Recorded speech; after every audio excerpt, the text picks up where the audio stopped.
Press the Lord everyone. कैसे आप सभी। मैं हूं पास्टर अबनब, लेकर आया हूं पास्टर बेनिहिन का एक और संदेश। टाइटल है unstoppable victories in these last days. इन अंतिम दिनों में कभी ना रुकने वाली विजय। इस वीडियो की सत्यता को देखने के लिए डिस्क्रिप्शन में ओरिजिनल वीडियो का लिंक दिया गया है। आप वहां पर जाकर ओरिजिनल वीडियो को देख सकते हैं और इस मैसेज को वहां से मिला सकते हैं कि ये एक्यूरेट है या नहीं। चलिए फिर शुरू करते हैं। यीशु को महिमा मिले और सम्मान और प्रशंसा मिले और परमेश्वर के लोग कहें आमीन। पवित्र लोगों, परमेश्वर अपना काम कर रहा है। यीशु प्रभु आइए, हम तेरी प्रशंसा करते हैं। और मैं आपसे प्रभु के आगमन के लिए वास्तव में कैसे तैयार रहें उसके बारे में बात करूंगा, क्योंकि इन अंतिम दिनों में जीत एक ही तरीके से संभव है। और मेरा मानना है, आपको पता है, आपको उत्तर पता है, लेकिन फिर भी इसकी ओर देख लेते हैं। आप लूका 21 का वचन 36 निकालें। लेकिन पहले मैं आपको एक बड़ा सा थैंक यू कहना चाहूंगा मुझसे जुड़ने के लिए। थैंक यू मेरे अद्भुत साथी और मेरा परिवार होने के लिए। वचन 36 देखो जो कहता है, इसलिए जागते रहो और हर समय प्रार्थना करते रहो। अब प्रभु बता रहे हैं कि हमें जागते रहना है, मतलब कि अलर्ट रहो, आश्चर्यचकित ना हो और हमेशा प्रार्थना करते रहो, ना कि कभी कभी। अब आप हिसाब लगा सकते हैं ताकि तुम इन सब आने वाली परेशानियों, आने वाली घटनाओं से बचने और मनुष्य के पुत्र के सामने खड़े होने के योग्य पाए जाओ। मुझे पता है मैं कई बार इस पर बात और प्रार्थना कर चुका हूं, लेकिन मुझे नहीं लगता कि इस घड़ी हमेशा परमेश्वर की उपस्थिति में लगातार परमेश्वर को खोजने से भी कुछ महत्वपूर्ण कोई और बात हो सकती है। और हमें लगातार इसे याद रखना चाहिए, क्योंकि देखो, शैतान हमसे हर समय लड़ता रहता है। मेरा मतलब है कि हम जानते हैं कि हमें प्रार्थना करने की जरूरत है और हमें प्रभु की बाट जोहने की जरूरत है। लेकिन हम तो एक नहीं बल्कि दो दो शत्रुओं से लड़ रहे हैं। नंबर 1, पहला तो दुष्ट आत्मा, और नंबर 2 शरीर। और हमें बस ऐसे ही होने की जरूरत है। मैं कभी भी हार मानने के लिए कैसे कह सकता हूँ? कभी हार ना मानो, इस पर ज्यादा ना थको। और इसलिए आपको पता है, ये एक दौड़ने वाले की तरह है। और जो लोग बैठे देखते थे और कहा करते थे, चलो दौड़ो, बस तुम लगभग पहुंचने ही वाले हो, और हमें उत्साहित करते थे, आपको पता है, बिल्कुल आपको पता है, इसे करते रहने के लिए ऊर्जा की तरह। और दौड़ पूरी कर दौड़ जीत जाते थे। और ये सब मैं आज भी कर रहा हूँ। मैं वो एक हूँ जो किनारे से कह रहा हूँ, चलो आओ, दौड़ते रहो, रुको मत, बस पहुंचने ही वाले हो। हम बस पहुंचने ही वाले हैं। हम बस लगभग पूरी लाइन करने ही वाले हैं। हालेलुया। और हो सकता है मैं आज किसी से बात कर रहा हूं जिसने हार मान ली है। नहीं नहीं, पवित्र लोगों, यह हार मानने का समय नहीं है, क्योंकि यीशु ने हमसे वायदा किया है, निरंतर जागते रहो और प्रार्थना करते रहो ताकि तुम सब आने वाली घटनाओं से बचने के योग्य ठहरो। इसमें कौन रहना चाहता है जब विपत्तियां शुरू होंगी? हम तो यहाँ नहीं रहना चाहते। लोग रैप्चर को, इस आदेश को गंभीरता से ना लेकर प्रार्थना ना करके इसे खो सकते हैं। जो प्रार्थना नहीं करेगा वह रैप्चर को खो देगा। यह बहुत ही महत्वपूर्ण है, ठीक है?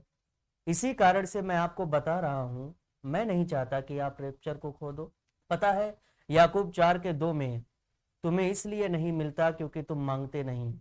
तो जब जब लोग देखें कि मसीही जीवन में प्रोग्रेस नहीं हो रही है, जब लोग देखें कि मसीही जीवन में कोई प्रोग्रेस नहीं हो रही है, जब जब लोग परेशानियों का सामना करते हैं, उनका केवल एक ही उत्तर है, प्रार्थना न करना। यही वजह है कोई फल ना होने के, क्योंकि प्रार्थना का अभाव है। प्रार्थना के ना होने के कारण ही पाप के ऊपर कोई शक्ति नहीं, प्रार्थना का अभाव है। देखो, परमेश्वर ने आपसे और मुझसे वायदा किया है और उसने यह शक्ति हमें दे दी है। आपको बस इतना करना है जैसा उसने कहा है, प्रार्थना करो और तुम परमेश्वर की शक्ति पाओगे, एक विजयी जीवन, अजेय जीत के लिए। वास्तव में कोई दोष नहीं होगा। जो भी रहस्य पाया जाता है, मुझे विश्वास है, प्रेरितों 2 अध्याय के 42वें वचन में यह कहता है कि वे लोग प्रार्थना करने में लौलीन रहे। यही चाबी है। तो कोई यह कह सकता है, वैसे मैंने प्रार्थना की, लेकिन हाँ, लेकिन वे लगातार करते रहे। इसलिए प्रेरितों 2:42 में भी प्रार्थना करने में लौलीन रहे। वे समझ गए थे आप रुक नहीं सकते, कमजोर नहीं हो सकते, या शत्रु आपको नीचा करें और नष्ट करें, ढेर सारी परेशानियां आए। नहीं, हम ऐसा नहीं चाहते। इसलिए कैसे हम शरीर और संसार और शत्रु के ऊपर जीत हासिल कर पाएंगे? प्रार्थना के द्वारा, और कोई दूसरा रास्ता नहीं है, कोई शॉर्टकट भी नहीं है। परमेश्वर हमारी प्रार्थनाओं का उत्तर देना पसंद करता है, लेकिन वह उनको उत्तर नहीं दे सकता अगर हम प्रार्थना नहीं करेंगे। इसलिए प्रभु ने कहा, निरंतर प्रार्थना करो ताकि तुम झंझटों से निकल सको और मनुष्य के पुत्र के सामने खड़े हो सको। मनुष्य के पुत्र के सामने खड़े होने का मतलब है आप बिना किसी दोष के वहां खड़े हो पाओ, विजयी होकर वहां खड़े रह पाओ, विजयी होकर आ सको। कोई लज्जा नहीं, कोई दोष नहीं, लेकिन हम उसके आगमन पर शर्मिंदा ना हो सकें।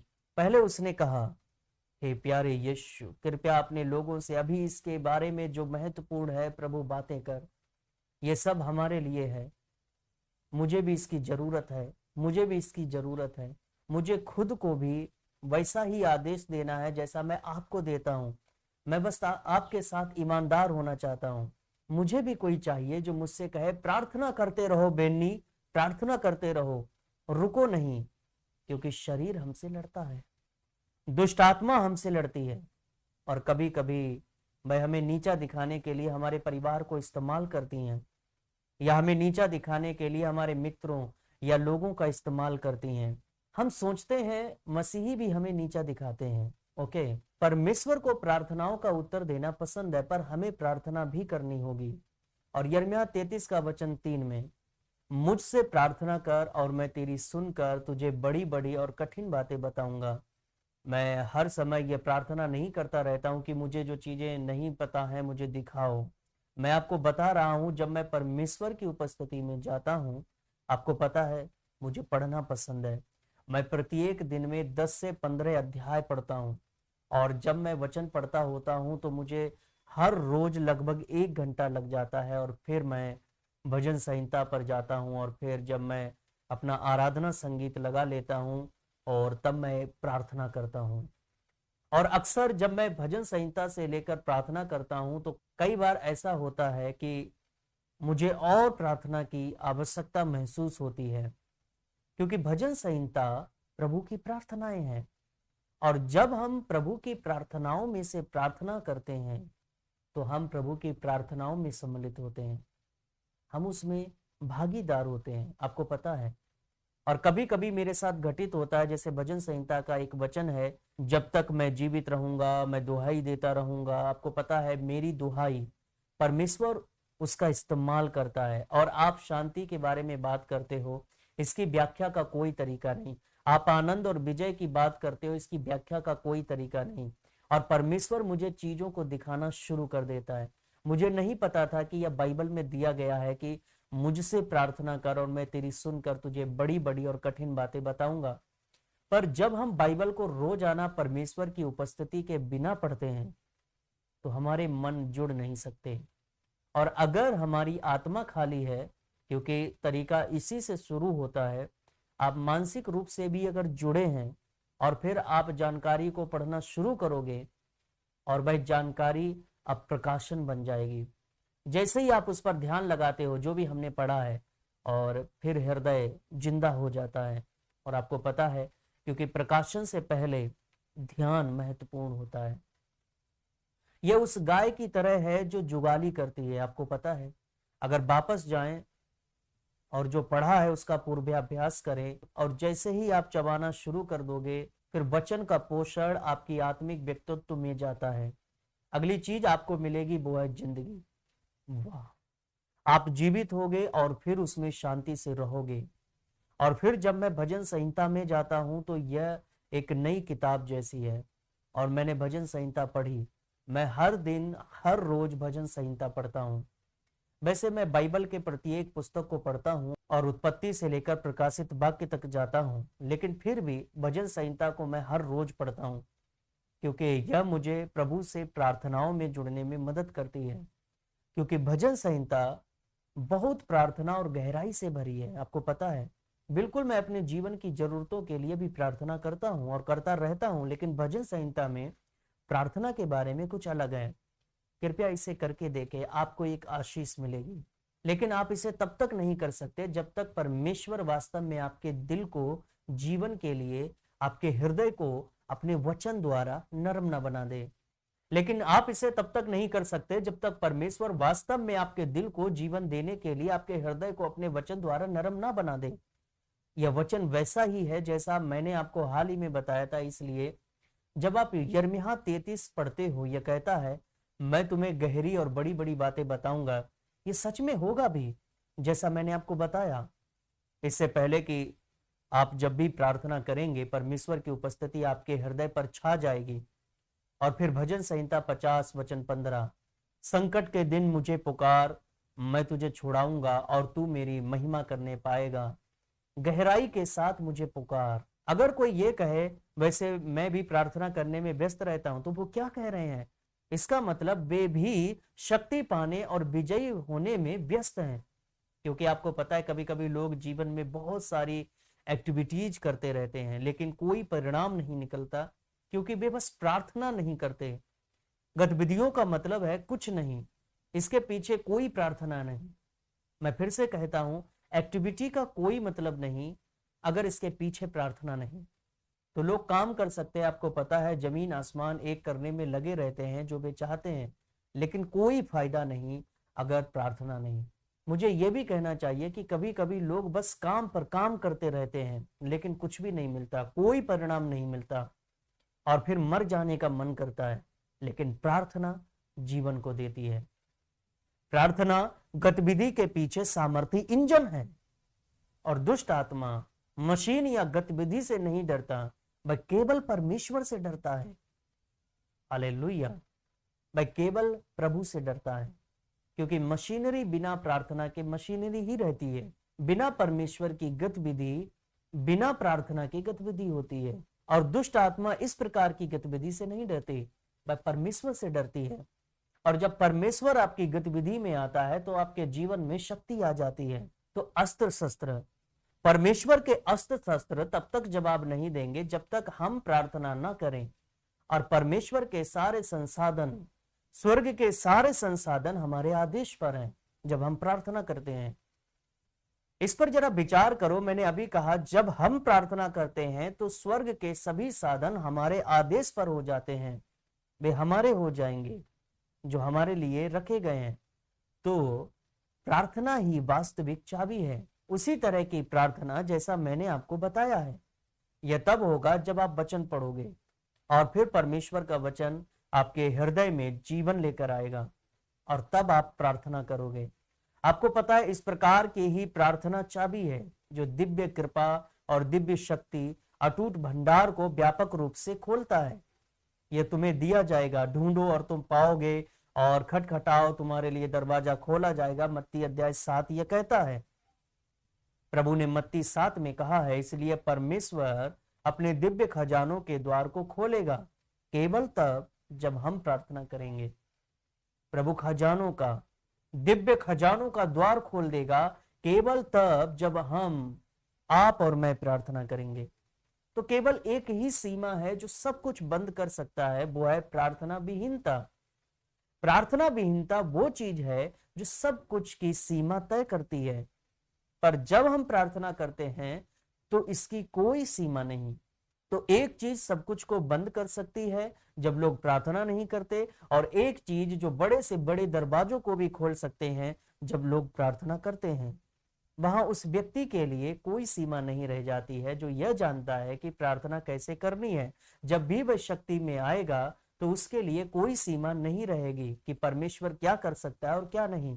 प्रार्थना कुछ भी कर सकती है, परमेश्वर कर सकता है, क्योंकि जब परमेश्वर प्रार्थना का उत्तर देता है तब सब कुछ होता है। इसलिए प्रार्थना ही वास्तव में पूरी शक्ति है। और अगर आप चाहते हो कि आपके जीवन में भी सभी शक्तियां हों तो प्रार्थना करो। वाह, आपको पता है यशायाह ने कहा, हाय मुझ पर, मैं अशुद्ध हूं। याद रखो, ये यशायाह अध्याय 6 में है। तो जैसे ही हम प्रार्थना करना शुरू करते हैं तो कुछ घटित होता है। जैसे ही हम प्रार्थना करना शुरू करते हैं जैसा मैंने कहा हम दुहाई देंगे, मैं अधूरा हूं। दूसरे शब्दों में, हम चमत्कारों के वास्तव में शुरू होने से पहले अपने आप पर भरोसा नहीं कर सकते। परमेश्वर आपको आपकी कमजोरी दिखाएगा, और वास्तव में यह नहीं कहा गया है कि इससे बड़ा कोई प्रकाशन नहीं जो चमत्कारों को उजागर कर सकता है।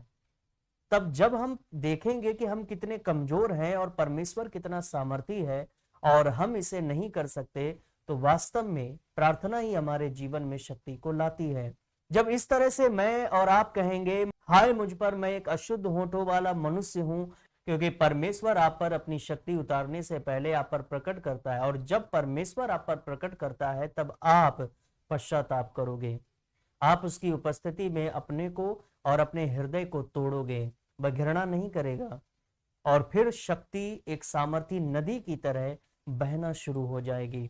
इसलिए तब प्रार्थना करने वाला जीवन और शक्ति और प्रार्थना शुरू होती है। और जब हम देखना शुरू करते हैं कि परमेश्वर ही केवल उन सामर्थ्य के कामों को हमारे द्वारा पूरा करता है, तब यशायाह ने, मुझे यशायाह 6 पर आपको ले जाना है जल्दी से। जब उसने पाया कि वह कितना कमजोर है, मैं जॉन न्यूटन को पढ़ रहा था, बहुत ही शक्तिशाली है। उस आदमी ने आश्चर्य रूपी अनुग्रह के बारे में लिखा और यह बताया कि कैसे वह, जब हम हमारे साधनों को खत्म होने के कगार पर आ जाते हैं, आपको पता है हमने पाया कि परमेश्वर देता है, जैसा उस पुराने गीत में वह इसे और अनुग्रह देता है। आपको पता है, जब बोझ और बड़ा हो जाता है तो भय और ताकत को भेजता है। जब मजदूरी में वृद्धि हुई तो उसने दुख को भी बढ़ा दिया, और उसने अपनी कई गुना शांति को परखने के लिए अपनी दया को जोड़ा। आपने इस आश्चर्यजनक वचन 8 यशायाह 6 के पढ़ा होगा। तब मैंने प्रभु का यह वचन सुना, मैं किसको भेजूं और हमारी ओर से कौन जाएगा? जब मैंने कहा, मैं यहाँ हूं, मुझे भेज, वह यह शब्द तब तक नहीं कह सकता था जब तक वह आत्मसमर्पण नहीं करता। जब उसने यह देखा कि वह कितना कमजोर है, तब वह बोल पाया। जब तक हम यह नहीं देखते हैं तब तक समर्पण असंभव है, और हम यह नहीं कर सकते, केवल परमेश्वर ही कर सकता है। इसलिए उसने परमेश्वर को यह कहते सुना, हम किसे भेजें? प्रभु मुझे भेज, मैं यहाँ हूं। और प्रभु ने कहा, जा और लोगों को बता। परमेश्वर तब तक मुझे इस्तेमाल नहीं कर सकता जब तक मैं खोज नहीं करूंगा। यह कैथरीन कुलमैन की तरह है, जिन्होंने कहा था, मेरे पास आपको देने के लिए कुछ नहीं है, यह कुछ भी नहीं है, यह सिर्फ उस शक्तिशाली दान में है जिसे परमेश्वर हमारा उपयोग करते हैं। जब परमेश्वर आपका और मेरा इस्तेमाल करते हैं, जब हम स्वयं को खत्म करते हैं। कैथरीन कुलमैन आप कहा करती थी, यह हमारा, आपको पता है, विश्वास नहीं है, यह हमारा बड़ा विश्वास नहीं है, बल्कि यह हमारा एक महान परमेश्वर में थोड़ा सा विश्वास है। जब मैं देखता हूं कि वह कैसा महान है और मैं कैसा छोटा हूं, चमत्कार होना शुरू हो जाएंगे। लेकिन यह तब तक नहीं होगा जब तक मैं अपने घुटनों पर नहीं आऊंगा, और फिर मैं देखूंगा कि मैं कितना तुच्छ हूं और वो कितना बड़ा परमेश्वर है। मूसा के साथ में क्या हुआ? जब उसने जलती झाड़ी को देखा और स्वयं को असहाय देखा, क्या आपको याद नहीं उसने प्रभु से क्या कहा? उसने कहा, मैं बोल नहीं सकता, मैं ये नहीं कर पाऊंगा। देखो परमेश्वर के अविनाशी वचन के भाग को देखो, यहां मैं निर्गमन 3 के वचन 2 पढ़ रहा हूं। यह कहता है, और परमेश्वर के दूत ने यह कटीली झाड़ी के बीच आग की लौ में उसको दर्शन दिया। और फिर वचन 5 में परमेश्वर ने कहा, इधर पास मत आ, अपने पांव की जूतियों को उतार दे।